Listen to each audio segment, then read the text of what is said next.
and welcome to the Ruth MacFit Podcast. Very happy to be here with you today, as always. Now, this episode is about tracking our calories, about what works well with tracking calories and how to move away from tracking if you don't want to track. And it's actually one that's been requested because I've got a few members now who are at maintenance and want to move away from tracking. And I also have women who actually get better results when they stop tracking their calories. And that's something I can definitely relate to, as I've never really enjoyed tracking. Not that anyone actually enjoys it. I do recognise that it has huge benefits, especially for building that awareness, but I don't find it very sustainable for myself. But before I go into those pros and cons of tracking, I want to set the scene with something I think is really important to highlight. Calories are not a one size fits all. I know that it's really easy to look at a friend and think, what, we're eating the same meal. Why is she still so slim and I'm struggling? And I know that this can feel so unfair and really frustrating.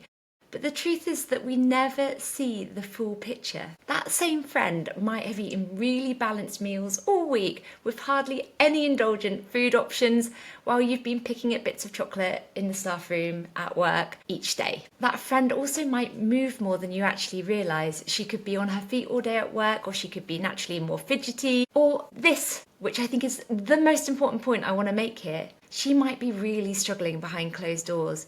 Sometimes women who look like they've got it all together have a terrible relationship with food. They can be constantly battling with themselves or feeling guilty after every meal, and we don't know. And there's actually science here as well to consider. Calories are individual because our bodies are individual. Our daily calorie needs are determined by things like BMR, which is your basal metabolic rate. That is how many calories your body burns just by keeping you alive. Not moving, not doing anything else, just keeping you alive, the very minimum. There's also NEAT, which stands for non-exercise activity thermogenesis. And that's all the movement you do that isn't exercise. Things like getting up and walking around to go to the loo, fidgeting, standing up versus sitting down. And then we have the exercise, our structured workouts that we're doing, or those walks that we've planned in as part of exercise. We also have age and hormones, particularly important if you're a perimenopausal or menopausal woman, where muscle loss and those hormonal shifts can lower our energy expenditure. There is also a genetic link here. Two women of the same height and weight can still have different calorie requirements. But it's not necessarily the extreme we might think. It's just that it might look to be easier, and it is.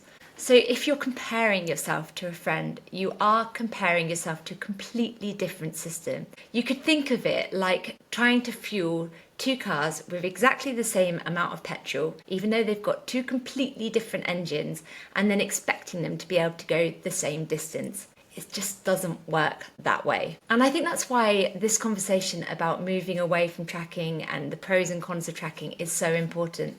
Because instead of comparing or trying to copy someone else's plan, the goal is to find an approach that works for you.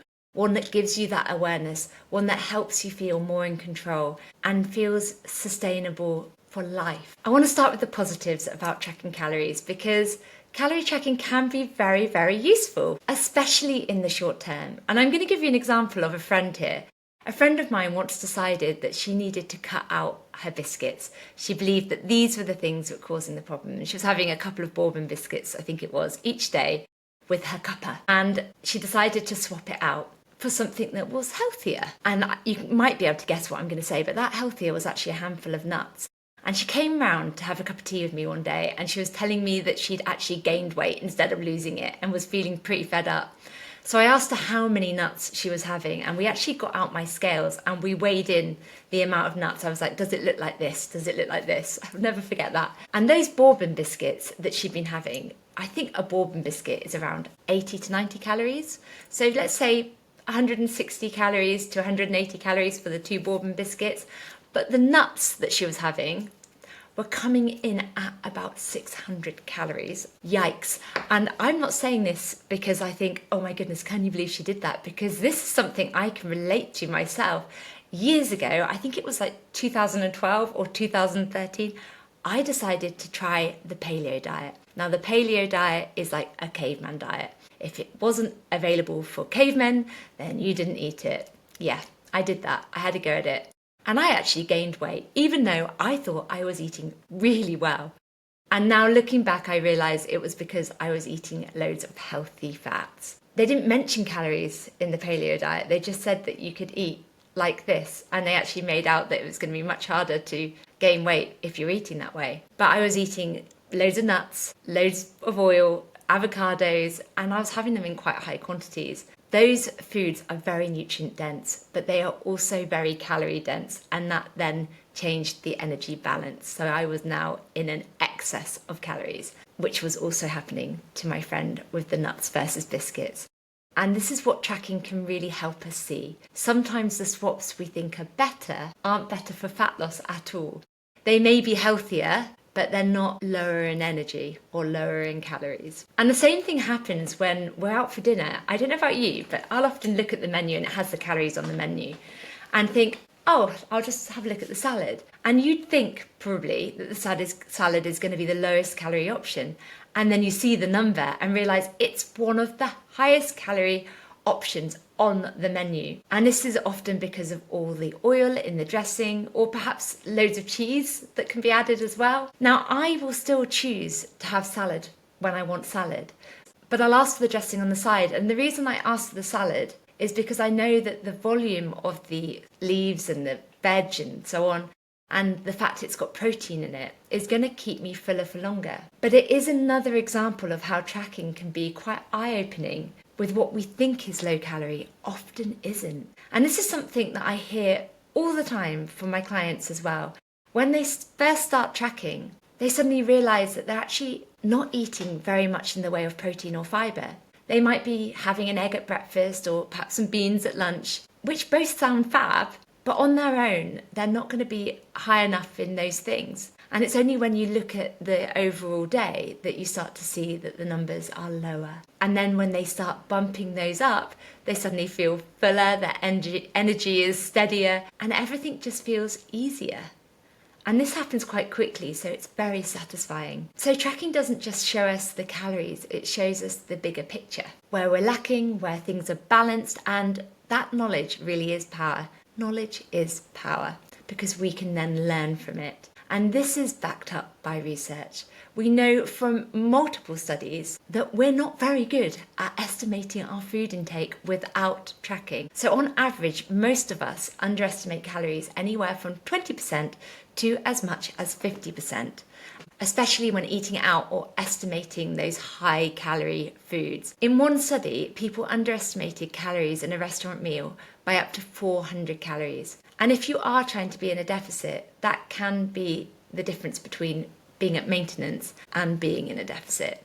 So tracking can start to teach us that awareness. It can help us learn what portion sizes actually look like, and it can show us how quickly calories can add up in those things like oils, nuts, or those more snack-based foods, or even the drinks that we're having as well, of course. And it can highlight whether or not you're getting enough protein and fibre and other nutrients. But, and this is very important, that doesn't mean that you need to track forever. Tracking works best as a short-term teacher.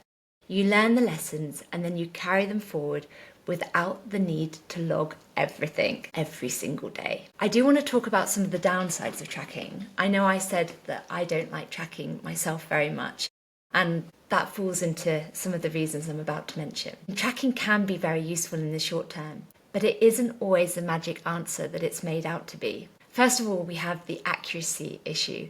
We like to think that we're tracking, and that means that we're being very precise. But the truth is that food labels themselves can be out by up to about 20%. And then when it comes to eating out, it's even trickier, because there was a study that found that restaurant meals were underestimated by, on average, around 400 calories. And that, like I said earlier, is the difference between being at maintenance and being in a deficit. Even when we're weighing things carefully at home, it's very easy to be off with things like oils, spreads, butter, cheese, or just portion sizes in general. So even when tracking and we think we're being accurate, it's never exact. There's always an element of guesswork here. The next con is the sustainability factor. It isn't something that most of us want to do for the rest of our lives, and we shouldn't need to do it for the rest of our lives. And that is something that research is really clear on. The best diet isn't the one with the perfect method or the perfect app, it's the one that you can stick to. The number one factor in predicting long-term success is going to be adherence and not the specific approach that you use. And for a lot of women, logging every meal into an app just isn't realistic. It becomes just another job to do on top of everything else you already have. And when something starts to feel like a real chore, you're far more likely to stop. And then there's a relationship with food. Studies also show that long-term calorie tracking can increase food preoccupation. Basically, you spend more mental energy thinking about food all the time. One piece of research actually found that women who tracked consistently were more likely to feel dissatisfied with their bodies, especially if they already had a perfectionist tendency. It can shift your focus from am I hungry, what do I feel like eating, to how can I fit this into MyFitnessPal? And then worse than that, it can create this sense of failure when you do go over by even a small amount. I have a lovely client right now who really struggles when she tracks. As soon as the numbers come into it, she feels stressed, she feels restricted, and she starts to obsess about getting it all right. And this might seem a bit weird, but her results do also tend to stall when she's tracking. Yet when we strip the numbers away and just focus on what she's putting into her diet, like building meals around protein and fibre, focusing on minimally processed foods, she feels calmer, she feels more in control, and she actually makes progress. For her, not tracking is what works best. But when I say not tracking, she's still mentally aware of the calories that are in her meals because she's tracked in the past. And that's the same with me. I know the calories in my meals because I've tracked in the past. And because of this, she can then reassure herself with this knowledge. And this is what I want to be clear on. Not tracking doesn't mean unaware. It means that you're carrying forward that knowledge that you've gained from tracking when you did, and you use it without having to log everything. This is one of the reasons why I don't give my clients a single number to aim for. It's not about hitting a bullseye, an absolute target, getting it right. It's about staying in a range that works for your life. This is normal. A range can really take the pressure off. It shows you the zone that you're aiming for with some room for flexibility. And recently, I've actually decided to make a change to this because I'm all about removing that all or nothing thinking. And I'm going to make the ranges bigger. So before I used to do a 200 calorie range, which would keep you in a constant or consistent deficit. But stretching it closer to maintenance is what I'm going to do now. Because then if you land on the higher number, you know that you haven't failed. You've simply just chosen not to focus on fat loss that week. And this shift in mindset is so important because it stops that guilt and helps you make choices rather than reactions, rather than that pass or fail mentality that's so easy to fall into. We won't want to focus on fat loss all the time, but knowing that we can adjust and adapt as life throws things our way is important. So where does this all now fit into the bigger picture? For me, tracking is just one tool. The real goal is to build a way of eating that just works without it. And you can do this with tracking and then use it going forward as well. It's my meals first approach. I would always approach your days or your eating with meals first. Instead of relying on numbers, I am going to encourage women to focus on the meals first. If you can build your days around 3 balanced meals, breakfast, lunch and an evening meal, that hit a great ballpark in terms of protein and fibre, have enough calories to keep you feeling pretty sustained, then you don't need to micromanage every single bite. And then once you've built those meals to work around, then snacks and extras become much easier to judge and make as a choice rather than that reaction. Because if you know that your meals are 350 to 600 calories, say, then you already have a really good idea as to how much room you've got left for that flexibility. Whether that's a glass of wine, some dessert, or nothing, if you're feeling satisfied. That's key too, and I think that's easier to do without tracking. And I want to give you my personal example. Not because you need to copy me. In fact, I would really like it if you don't copy me because my life is going to be different than yours, but to show you how this works in practice. So during the week, and I say week as in weekdays, Monday to Friday, I have the same breakfast every weekday. And at the moment, that is overnight oats. And I know that this is around 350 calories. I prep this on a Sunday. and I'll often prep another one because I'll do 3 or 4 days at a go midweek. It gives me about 30 grams of protein and about 10 grams of fibre. And that is a great start to the day because I know this will keep me fuller for longer. Then at the weekend, it's going to change slightly. I go running on a Saturday and I tend to have a slightly higher carb breakfast. So that might be some toast with a topping on it, something that's a bit more carb heavy. But the point is, it's flexible. My weekdays look one day, my weekends look slightly different, and that is okay. And you might be thinking, well, what if I forget to prep my meals? Cool, if I forgot to prep my overnight oats and I thought, oh no, I need something, and there's not much to grab in the house to make myself something, then I can have a backup plan. And that could be a banana and a protein shake. It's not optimal. I know that if I've made that shake with water, it's going to be lower in calories and much lower in fibre compared to what I would normally have had. And I know that that means that I'll probably get hungrier a little earlier. So I go into the day expecting to need an extra snack. And this kind of awareness is what I want you to try and build. If you can't do this, then you can do that. But you understand what it means for your day. For lunch, because it's getting cooler, I tend to prep now slow cooker meals or soups. And this week I've got 2 options ready. One is a chicken noodle soup base. So I haven't put the noodles or anything like that in it. And I'm not going to have the noodles every time. It could be that one day I just have the base as a chicken soup and I have half a bagel, some bread with it.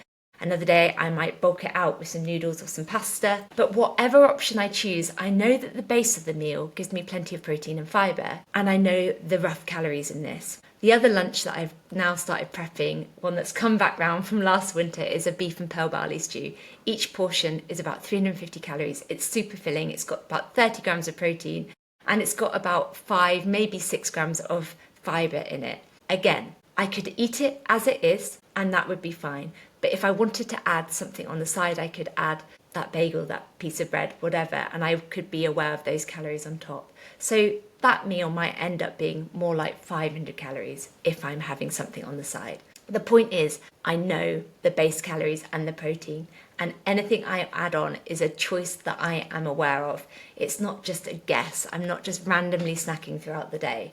And then for dinner, I eat with my family, and we tend to rotate the same regular meals, things like spaghetti bolognese, maybe a Thai curry or a stir fry. And I know that these meals normally come in at around 600 calories, and they almost always have about 40 grams of protein in them. So when I add all of this up, breakfast around 350 calories, lunch around 500, dinner around 600, I know that my day is going to be fine. I'm sitting at around 1450. If I was tracking it, that would be how it looked. And if I was aiming for fat loss, my target calories might be 1800. So I know that that gives me around 300 to play with for snacks, if I want them. And if I don't need to force that because I'm getting enough nutrients. But equally, I'm not going to say I'm not allowed a snack and try and over-restrict on purpose. It's all about creating that opportunity to make choices based on what you require that day.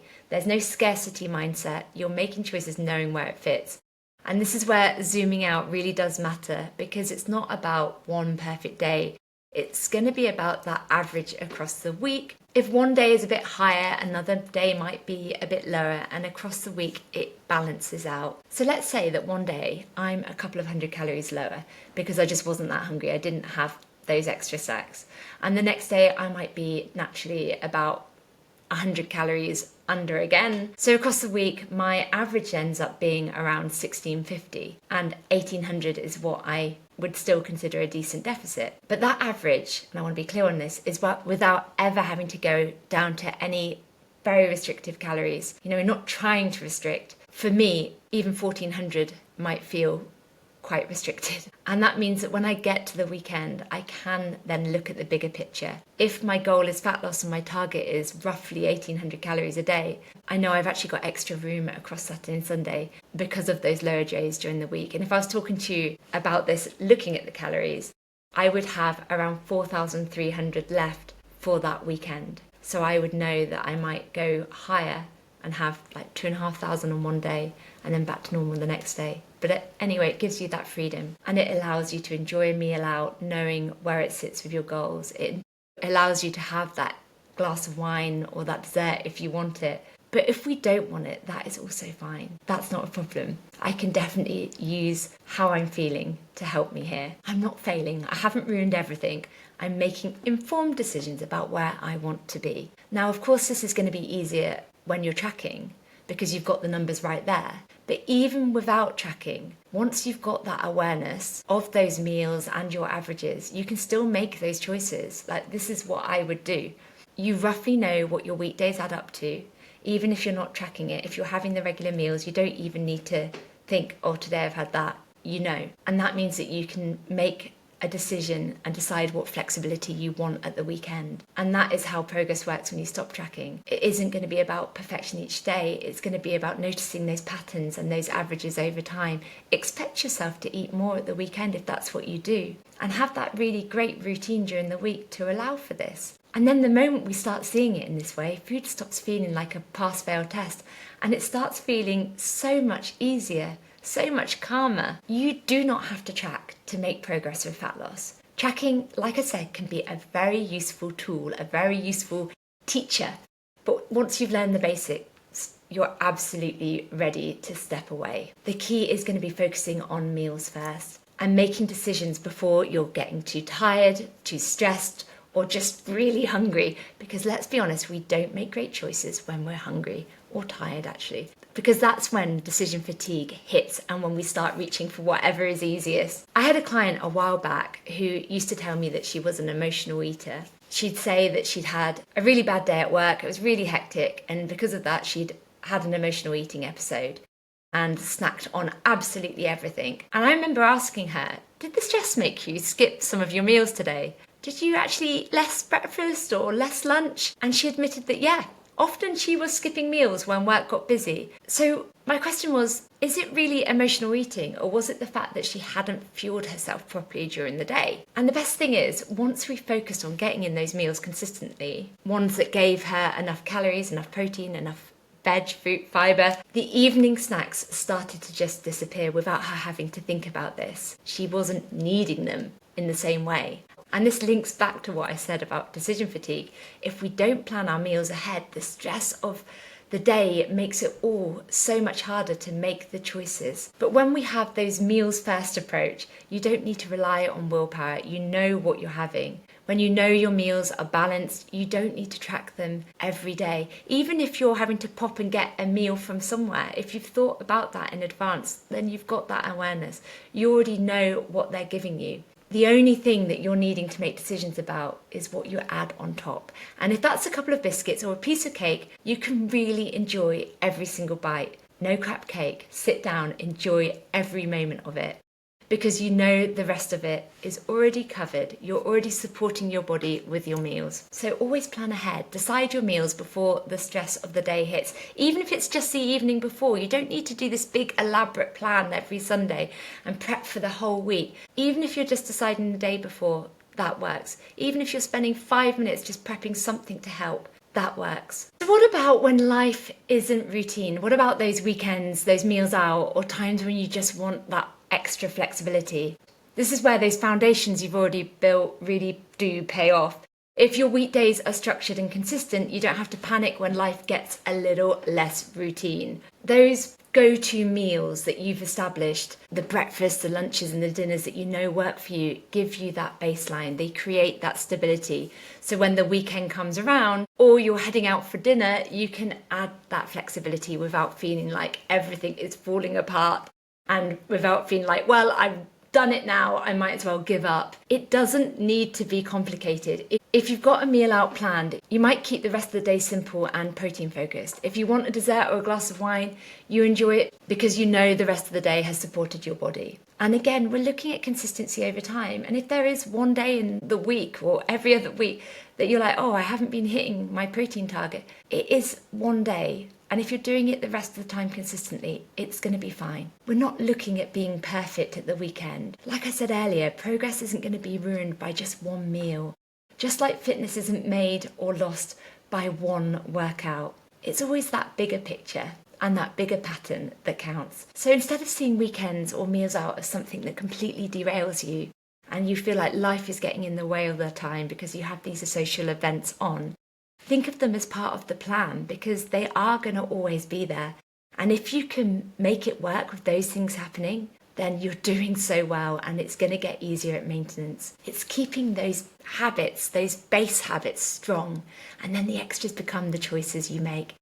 And those choices are then valid choices that work for you because it's your life and you want to do these things. Sometimes you're going to choose to stay closer to fat loss goals.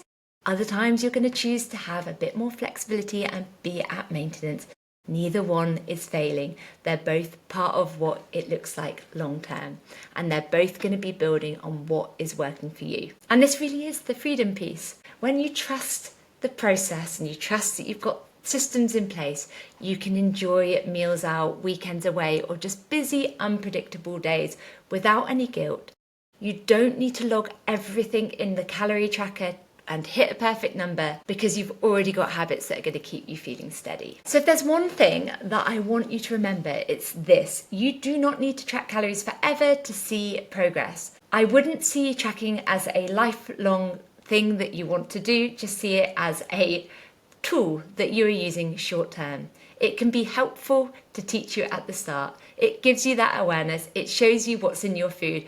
But the real power comes from putting that knowledge into practice without relying on a tracking app. Build your days around those meals. Put protein and fibre at the heart of those meals so that you stay fuller for longer. And actually, one of my clients had a really good way of doing this. She said it's much easier to add protein to a meal full of veg than to add veg to a meal that's based around protein. So you can use that. I think it's really great because that is going to be what's going to keep you fuller for longer and make it easier to be mindful, and then planning ahead so that you're not relying on the willpower when you're tired or stressed. And then you can let the little extras, the snacks and meals out the weekends, fit around that foundation. And that is what sustainable progress looks like. So if you are someone that's finding themselves trying to hit the same number every day, know that you do not have to do that. It's about consistency over time. We're not looking at big extremes, just a little bit of flexibility and keeping things calm. Fat loss is easier when we feel calmer. And you get to decide what that looks like for you. Some weeks you might focus on fat loss and some weeks you might not. Definitely, instead of putting pressure on yourself to track everything, do try and build it so that you can begin to trust yourself. You can do that with tracking to begin with and then move away from it. But it's much easier to move to maintenance when you're using these tools. You want to be able to live in a way where you're not constantly thinking about the calories in the meals that you're eating or what your next meal is going to be or whether you've eaten too much in that day. You want to do it in a way that feels calm and consistent and sustainable. And if this podcast episode has resonated with you today, then please do subscribe, share with your friends so they can find it too, and leave me a comment. Let me know what it was that you found useful and where you are. You can find me on Instagram at Ruth MacFit. I love chatting to people about their goals and what they're up to and the things that they might need a little bit of help with. And if you're interested in joining us in the No Crap Cake method, then you'll be pleased to know that we have some very, very exciting changes coming at the end of this month. And I cannot wait to share more details of them with you. It's all about moving away from that all or nothing and creating a lifestyle that works for you. Anyway, until next time, thank you so much for listening. See you soon. Goodbye.